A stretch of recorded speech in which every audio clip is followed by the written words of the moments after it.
Hello, everybody, and welcome to the Vintage Read Show Live. Well, I feel like I've got to have a split personality this week. It's really weird. I'm sort of sharing all the snippets from the glimpses we're getting from the Daily Mail of Andrew Loney's entitled, as you know, which is very serious and deep diving and the whole bit. And so I've got to be, very professional and serious about all that, about the non-working royals or the bad apples. And then I've still got to look after my lovely audience that are not into all that and want to hear all the good things about the royals. So I'm doing that. So then it's my other cheery, happy side that is going to do this live right now. Now, some of you may have been a little bit confused because what's happening is we're having our fun live, which is just like our normal royal chats right now.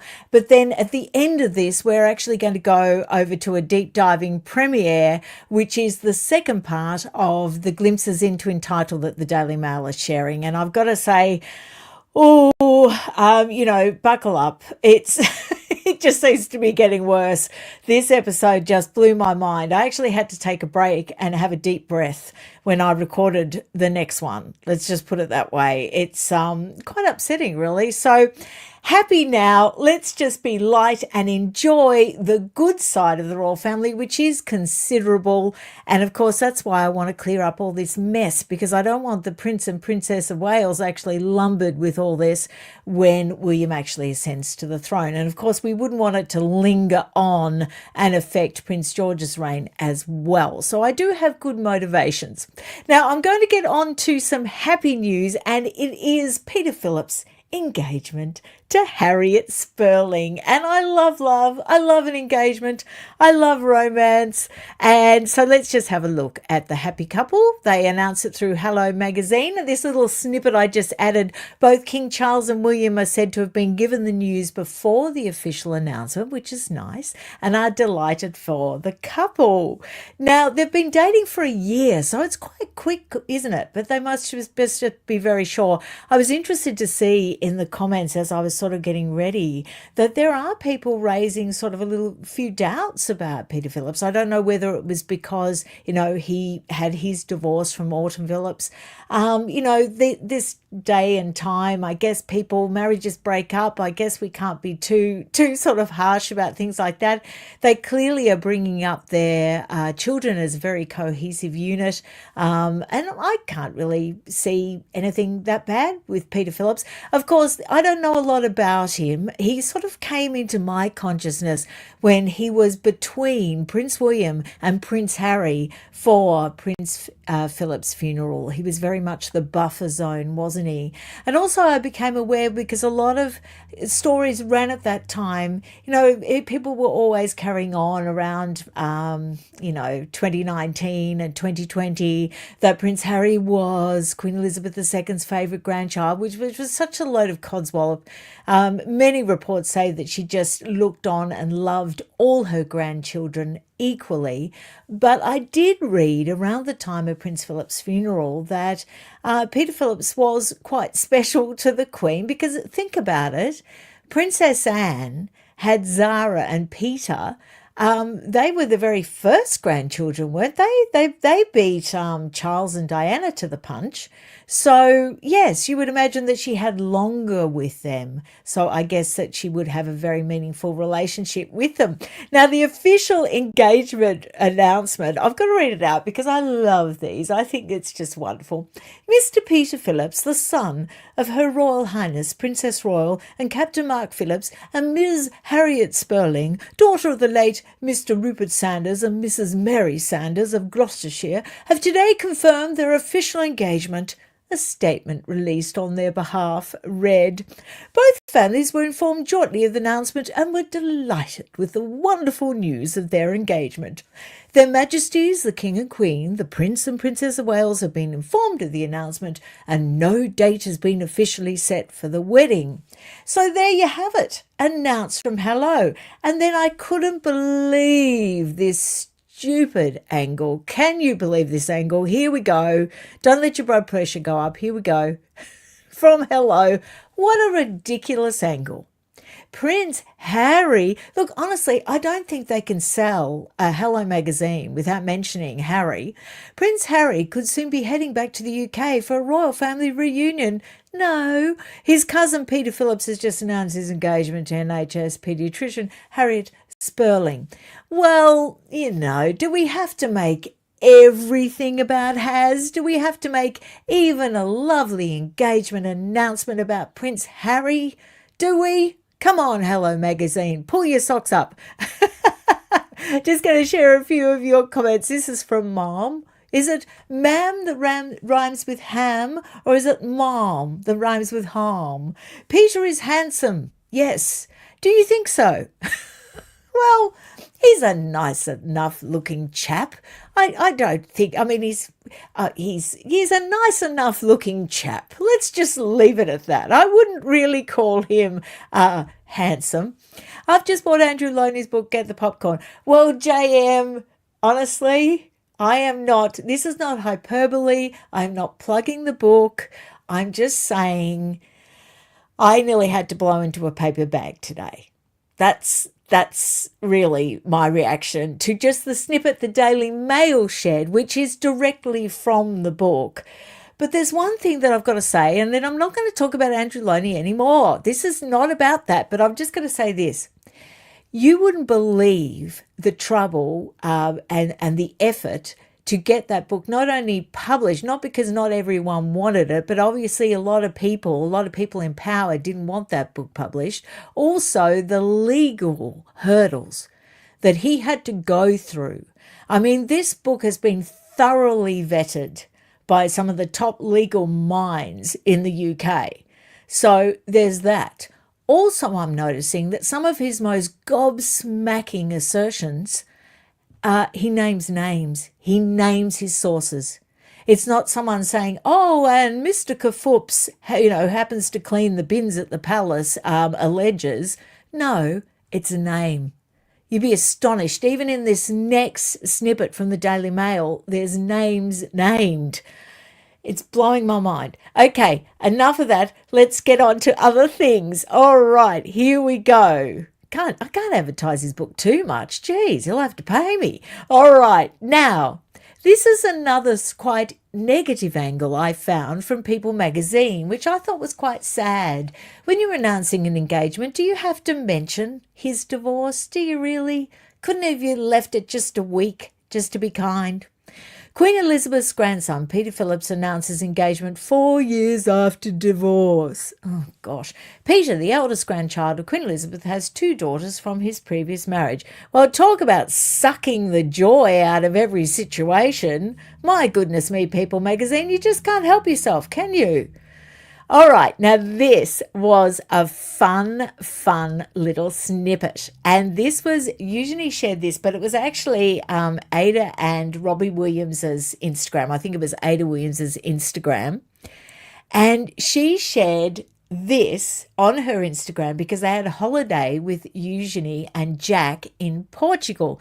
Now, I had no idea that they were really good mates, and this sort of excited me a little bit. I'll tell you why. Because I love Robbie Williams. I love Robbie Williams. Whenever Robbie Williams comes over to Australia, I think he did New Year's Eve at the Sydney Opera House. I think it was just this last New Year's Eve, wasn't it? I just find him funny, and I find him very self-effacing, and he seems really down to earth. I like him. He's got a good sense of humour. Plus, he can sing. But Princess Eugenie hosts Ayda and Robbie Williams at Portugal home, and indeed they do. But what I was interested to learn was that when Eugenie and Jack got married, I didn't realise that Robbie Williams and Ayda Williams' daughter, Teddy, actually played a part in the bridal party, alongside the Prince and Princess of Wales children, as you know, Prince George and Princess Charlotte, as well as Savannah and Isla Phillips and Mia Tindall. So that was a happy little group, wasn't it? But isn't that a cute name, Teddy? I love that. I love the fact that their daughter's called Teddy. So that's lovely. I just thought that was a really feel-good story. And I actually went back and saw Eugenie and Jack's wedding dress, which I've shared on the thumbnail of this, but I forgot to put it in the slideshow. Gotta say, that was a stunning wedding dress. I would have to say that would be one of my top three royal brides. I loved Eugenie's wedding dress. I loved that sort of stiff silk, and it just looked so elegant. And I loved the back on it. I know she did that to actually, display her scar, but in order to help raise awareness for, I think it's for scoliosis, isn't it? But yeah, I love her wedding dress. I thought it was really beautiful. I thought she looked absolutely stunning. And I will see what you guys think about that too in a sec. Now, Mike and Zara, who you know are my absolute favourite, they've been down in Australia. And did I even mention it? No, I didn't. They were down not only in Australia, they were down in Queensland, my home state, and I let a whole 2 weeks go by. Now they've gone home, but they were down here in mid-July, and I just neglected them. I did. I've got a little blurb just to let you know. So like I said, down in mid-July, first appeared in public at the State of Origin Decider in Sydney, and I was most gratified to hear that they were cheering on Queensland. Come on, the Maroons. Before visiting Queensland and Victoria. Along with attending the games in various cities, they were seen shopping in Melbourne's Fitzroy area. Zara would love the fashion in Melbourne, and spent time on Hamilton Island. Now, the Hamilton Island picture is what I am displaying now. Doesn't it look divine? Oh, this looks lovely. I haven't been up around the Queensland Islands now since before my children were born. That's how long. Can you imagine how much they've changed? It's just, yeah, I would love to go up there again. It'd be great. But also, I'm thinking that Mike looks a little bit buff. Don't you think he looks really good in that photograph? Sarah looks really good too, but gee, Mike looks fit, doesn't he? Wow. Love their outfits too. Yeah, so that was lovely that they were in Australia.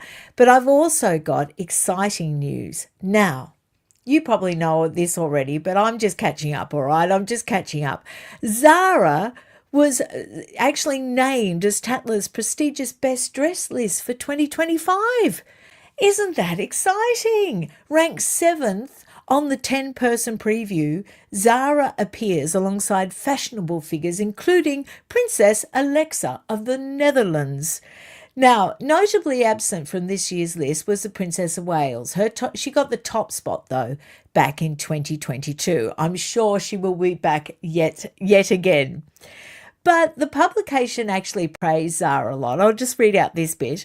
Riding with polish and dressing with panache, Princess Anne's daughter is a vision both on and off a horse. So I thought I would share, there was sort of photographs in the article, and I'm not going to show all of them. I'm just going to pick out my favourites, my genuine favourites, and you can let me know what you think. These are my genuine favourites. I just loved that one at Royal Ascot. And also there's the garden party one, which was so Mary Poppins in the middle there.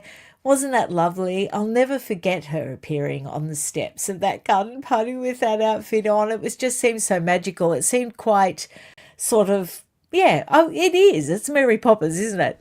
And probably, if you've been following me for a while, I'm not that keen on pantsuits on anybody, but I've got to say that is the best pantsuit that I've ever seen anybody pull off. I think Zara really pulls off that look, and I just love the powder blue on her. I think she is just stunning. I'm a total Zara fan. If I ever met her in real life, I would become a blubbering mess, I think, because I really do like her. Few comments from you guys. Ginger Root, they both look very fit. Indeed they do, Ginger Root. And do you notice that I'm being very careful not to be lustful? I'm being very careful to be very measured in my appreciation. So people won't think I'm being disgusting.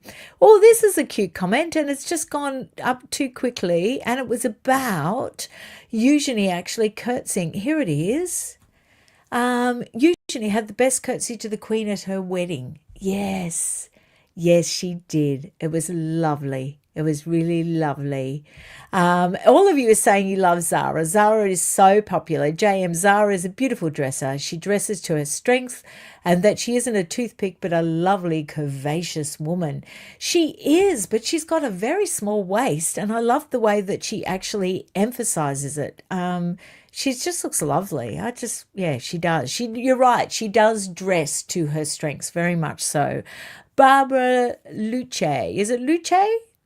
Sarah Chatto's wedding dress was superb and her mother was such a gorgeous raw bride. Indeed, Sarah Chatto's dress was superb. Agree. And also Princess Margaret was quite spectacular. She had that very high sort of beehive hair though, which I think was, almost sort of dwarfed her a little bit, but the dress was superb and she just looked like a doll. She just looked absolutely superb. Jill Ackerman says lust is good for your soul. Thank you, Jill. Thank you. I'm trying not to be too overt with it though. Trying to calm down now. All right, now what have we got next? I can't even remember, but I've got something juicy. I just know it. Here we go. Right. All right. Let's get into this. Jessica Mulroney. Now, I have a theory, and I want to hear your theory. Now, a lot of people are quite down on Jessica Mulroney. I can understand why, because they think that she was very much complicit in that sort of mean girl behaviour very early on in the piece. They thought she was way too far in with Meghan Markle around the time of the docudrama and the whole thing of Meghan Markle calling her up, Jess, he's about to propose, which was so fake and so staged. I mean, come on, what do they think we are, stupid? Anyway, so there's all that. There's a lot of negativity about Jessica Mulroney, but I don't know whether I'm being too kind. You tell me. All right. I feel sympathy. I'll tell you why. Because I'm thinking people like H.D. Tudor and all those people that, spell out about the narcissism of Meghan Markle. And I have to say allegedly because I am not qualified to diagnose her for narcissism. Plus, there's other very well-renowned people that know all about narcissism that have identified her as a potential narcissist. Okay. Now, if we're to accept that, and if we're to accept that narcissists can be incredibly manipulative and incredibly damaging to people that aren't narcissistic, well then could it be that Jessica Mulroney was taken for a ride by a narcissist, ended up having her marriage destroyed, ended up having her career destroyed, because I'm not convinced that Jessica Mulroney is a narcissist. I'll tell you why. Because after the Sasha Exeter thing, her reaction didn't strike me as someone who is a narcissist. A narcissist would be very able to handle that challenge, I think. And they would be able to come back really determinedly and quite nastily. Evidently, and this is from genuine sources, she really did suffer a nervous breakdown, the equivalent of a nervous breakdown. She couldn't get out of bed. She was crying. This went on for not a few months. This went on for over a year. Her husband had to quit work in order to support her and he was concerned if she wasn't in bed when he woke up. He was worried what had happened. It was serious. It wasn't sort of like the draping yourself over stairs and I can't go on. I'm scared I'm going to do something to myself, so I have to go to Cirque du Soleil. It wasn't like that. This was, it struck me as more genuine. So could it be possible that we are seeing a victim of a narcissist actually coming to terms with the fact that her life was completely destroyed through that association, and she's only managing to crawl herself back out of the ashes? Is that possible, or am I being way too generous and way too kind? You let me know. You give me a good slap across the face if you think I'm being too generous. But it did occur to me, because some of the things in this article, someone very clever on X, the handle is Just Me and My Dog, she said that this is Jessica Mulroney's first shot across the bow. And when I read that, I went, oh, yes, that really resonated with me. Maybe it is. See, I listen to you all, I take it in. So I'm wondering, is this as cut and dried as we think? Then I put this up on X, and I'll also see what you think about this. Jessica Mulroney has nothing to lose and everything to gain by telling the truth. I would love to see a roundtable discussion with Gina Nelthorpe-Cowan. I would, because that's another woman I feel very sorry for. Her career has survived, but, that's due to her professionalism. And a lot of people really like Gina Nelthorpe-Cowan. A lot of people respect her. A lot of people, really value her work. And she seems like quite a nice person and also pretty brave, because don't forget, she actually turned up, I think it was either in Ireland or Scotland, for a pre-marriage visit to confront Meghan, not in a nasty way, but she placed herself right in the meet and greet line. And then somebody came up to her and moved her off into Harry's line. And when she got up to Harry, she said, "I used to work with your wife." And, they wouldn't let her speak to Meghan, and he moved her on very quickly, and she was just sort of shuffled away, which is insane behaviour. She worked with her for, over 2 years. She provided her all of her opportunities in the UK, let's face it. And she was just dumped and discarded. If it's not, Gina Nelthorpe-Cowan, it was Jessica Mulroney or Bogart the dog. Dumped, discarded. So I also made the last point, which I think is valid. Also, Jessica witnessed everything that went down on the Australian tour. Now, all us Aussies have heard a lot of whispers coming out of Governor House, and we've heard a lot of nefarious things that went on in that Australian tour. However, it is very hard to verify or prove. What we need is a first-hand witness. And guess who a first-hand witness is? Jessica Mulroney and her husband. So that's interesting, isn't it? I'm going to go to some of your comments now. Jill Ackerman, "I don't believe Jessica is a narcissist, but was devastated by Meghan's behaviour." Yes, so you're sort of agreeing with me, Jill. I'm picking that up too. "I imagine she was quite flattered by the attention initially and was gobsmacked when Meghan turned on her." The interesting thing is, Jill, if you look at the timeline, it was Meghan, and I know you know this, but I'm just going back a bit earlier to when Meghan was just 6 on the call sheet of Suits. She was nothing. I mean, when you look at the numbers of the streaming numbers of Suits back then, it was just a little-known cable drama. When she met Jessica Mulroney, the audience share was only about 1.5 million. That was it.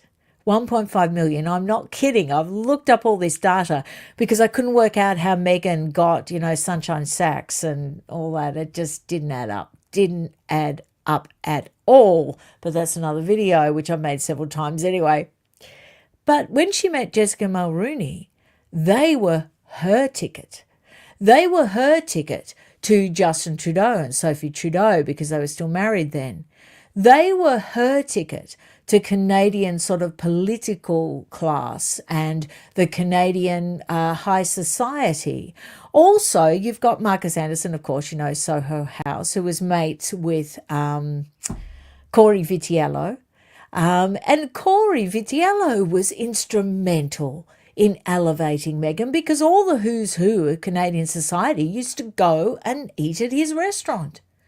So she sort of piggybacked on the back of these people, but it was only when she actually captured Harry that maybe Jessica Mulroney thought, maybe it's sort of worth knowing Meghan now, because it was very much a transfer of power. It was always very much Jessica Mulroney was the nice one that invited Meghan along, and then all of a sudden the tables turned. And once Meghan got into that position of power, I really think that was when the discard began, when she didn't need Jessica Mulroney anymore. And I think Jessica Mulroney was gobsmacked, taken unawares, didn't expect it to happen. I think she really believed they were best friends for life. And I think that also served Meghan Markle's purpose, because she needed someone at a wedding that she knew, didn't she? I mean, there was no friends there Doria sitting all alone. Couldn't work out why they didn't put Meghan Markle, not Meghan Markle, didn't put Oprah Winfrey next to Doria for the wedding just to fill up the pew a bit. It looked absolutely ridiculous that she was sitting there all on her own. It looked insane. I don't know why, newspapers didn't make more of that. That was just crazy. Amy, what a joke. When Meghan was selling herself like some Hollywood A-lister, no one had heard of her. No, and the viewing numbers tell the tale because, people could accuse me of just being bitchy and saying, well, no one knew who she was and sort of, but it's true. It's true. If you look at the viewing numbers, it wasn't really until about the fourth year of Suits, or third, maybe end of third year of Suits, third season, that it started to gain any traction. And even then it was only a cult sort of thing. It really was only well known once Netflix took it up. Oh, I just spilt my water. Oh my goodness me. That's all right. There's no electronics near there. No one panic. No one panic. So let's share a few more comments. Ginger Root, no one in the States knew her either. There will be no slapping anyone across the face, Shauna. However, says you're being too kind as far as Jessica is concerned. Never forget, show me your friends and I'll tell you who you are. Oh, okay, Bella. All right, I'll accept that. That's probably very true. However, I've got to have the last word, don't I? However, I do wonder whether Jessica Mulroney saw the real side of Meghan prior to actually being dumped and discarded. I don't know. It's all just, I'm just making stuff up at this stage. All right, now let's get on to the next little bit, and this is major. This broke just before I came on. Prince Harry has broken his silence and is disputing what Andrew Loney claimed in his book about a physical fight with Prince Andrew and the comments that Prince Andrew supposedly made about Meghan. He's hit back through a spokesperson. Now, this is where we have a dilemma, people, because do we believe Prince Harry or do we believe Andrew Loney? Now, there's one thing I know about Andrew Loney is that if ever anything came to sort of legal challenge, he's crossed his T's and he's dotted his I's and he knows what he's doing. So I think I'll go with Andrew Loney. I think I will. Okay, now we're going to get into the fun part of the live, which is your say, which is top comments voted for by you. And I love this segment. I love this. I love this has become a feature. Now, under the video, my video, A Ticking Time Bomb, The Case for Action, where I sort of did the very reasoned argument, about why at least the HRHs should be removed and not linked to the Sussex.com website, at the very least, from the Royal Family website. It was a very measured and calm video. These are the comments that you guys left, which is the most important part. This is from Woofers Galore. Just remove the HRH and all links to the royal family. Okay, so that was a very firm statement from Woofers Galore, and that had 466 thumbs up at the time of me actually finding the top comments, it's significant. Tom Taylor. What the hell has anyone got to apologise to Meghan for? Delusion at its finest. Yeah, okay. Very clear opinion by Tom Taylor. I don't think anyone really thinks that the royal family should have to apologise to Meghan after Meghan actually, implicated them as royal racists. I mean, come on, you can't get much worse than that. Gritsgal, raised in the South. Bauer. They pose a threat, which is the reason the invisibles should not have titles.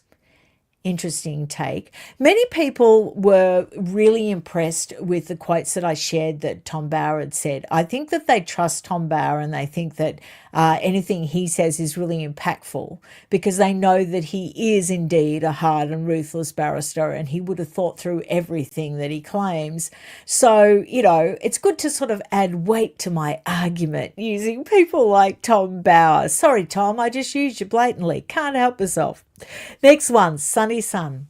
Those two cannot have it as they're trying to destroy it. And, oh, yeah, I'm with you on that one. You know, that retraction by Harry's spokesman did interest me because I thought, is this book is entitled The Rise and Fall of the House of York? Is that actually going to bring sort of factors of the royal family together? Is it going to bring the non-working royals together? Because I just found that interesting that Harry came out. Now, obviously, he was coming out in defense of probably Meghan, but yeah, I don't know, because it had the added benefit of actually protecting Prince Andrew. So are the royal family sort of going to gather together? Now, I divide the royal family into the good royals and the bad royals. On my good royals list, top of the list, is the Prince and Princess of Wales and all the Wales children, Sophie, now really equal first, Sophie and Edward, the Princess Royal, Tim Lawrence, all of the Princess Anne's children. There's good people in the royal family. I know that the king is. I find it hard with the king. I don't believe that he's a really bad person or anything like that, but I just think he comes with a lot of baggage. Now, whether that is his fault or not, you could debate till the cows come home. But he comes with a lot of baggage, whether it's, caused by the whole Diana thing or whether it's caused by his book and his interviews or, the affair with Camilla and all that sort of thing. I admire Camilla. I think she seems a stellar person. She seems lovely, in fact. And I can see that they're genuinely in love.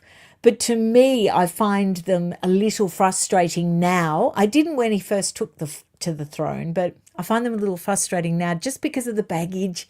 And I would love the Prince and Princess of Wales to get clear of the baggage. So I want them to be clear of, the bad royals that Andrew Loney is talking about in his book. All right, back to you. And this is the next video with your top comments, which was part 1 of the serialisation of the Daily Mail, a bunch of tarts being taken up to the Queen for dinner. Oh, how horrific. Now, this was really interesting because this is a first-hand account from Marie Ellis. Hi, Shauna. A friend of mine attended the same school in Scotland as Andrew. He says he was an unpopular bore. A game he liked to play was to ask the other boys to guess the middle names of his royal relatives, which was tedious and pointless. Wow, that would be tedious and pointless and very boring, Marie, but at least it was a clean game. It didn't involve any fetishes. It didn't involve any sex. Let's face it. Didn't involve any sex. So that's refreshing. Another top comment. I know a lot of people comment that Fergie is down to earth and seems nice, but I always felt she cheapened the royal family brand with her merching antics. Yeah. And Meghan took a leaf out of her book as the Duchess of Tacky Merching. Indeed, she did. I've often wondered whether, Fergie was giving some advice in the early days. And we also have to recognise that all of Fergie's businesses, one after the other, have failed dismally and cost usually other people a hell of a lot of money. And so you would think that with Meghan's track record, maybe she was actually getting advice from Auntie Sarah, because we can see that things aren't going that well, are they? Back to your comments. JC Redfern. Well, Sarah Ferguson was not very classy either. Yes, indeed. The other trend I'll just finish up with is I've noticed that there's comments quite angry at the late Queen Elizabeth II. And somebody said to me that my position on Queen Elizabeth II, because you know that I am her staunch defender, is untenable. They say that you cannot be sharing what you're sharing from Andrew Loney's book and also believing in Queen Elizabeth II. Well, I can, and I'll explain to you why. I believe that when she was sure about Andrew, and I haven't read Andrew Loney's book yet, so I don't know what other evidence he's going to bring to the table. But I believe that when she was sure, the late Queen acted. And I thought about it, and I thought, if it was my son, and he was being accused of all these things, yes, you're the Queen, And yes, you are, charged with protecting the royal family with the institution of the monarchy, and she did. He was forced to step back from royal duties in 2022, and 8 months before her death, she stripped him of everything, absolutely everything. And the late Queen Elizabeth II did it. She didn't leave it to anybody else. She didn't leave it to anyone after her death. She did it. And so I am really giving her the benefit of the doubt, because you would have to be sure. How could you act on, the opinions of other people or even evidence if you didn't sort of give a chance to counter-investigate? How could you act and strip your son of absolutely everything unless you were 100% sure? And the fact that she did it 8 months before she actually died, I know she was sure. I know she was sure at that point. And that's why I have no compunction about going after Prince Andrew. None at all. Because I trust her judgment. And I don't think that she would have removed everything from him in the manner that she did if she wasn't sure. That's just my personal opinion. No one has to agree with that. But I'm also not going to slam the woman, because I can't help putting myself in her position. I mean, do you get what I'm saying? All the mums out there, you're probably agreeing with me, nodding your head. If someone came to you with allegations about your son, you would hold on to the very last possible minute, wouldn't you? Until you got irrefutable proof. And I believe that is what she got. And I think a lot of that irrefutable proof is about to be shared with the world through Andrew Loney's book. So I'm going to leave this live now, and I hope you enjoyed a bit of royal chat and a bit of frivolous fashion. I think that's always fun to do. Now, at 2:30 p.m., which is in approximately, I don't know, what time is it? Oh, okay, in about 15 minutes or so, the premiere of the next section of the Entitled is going to premiere. So if anyone wants to hang around, they can do some live chat. Like I said, if I was you, I'd go and have a good stiff drink before you watch the next one, because I'll tell you what, I might go off and have one now before I watch it back. Anyway, thank you so much for joining me, and I will see you all again really soon. Thank you to everyone for joining me. I do appreciate all the support, and I'll see you again as soon as I can. Bye, everyone. Bye. Bye. See you. Bye.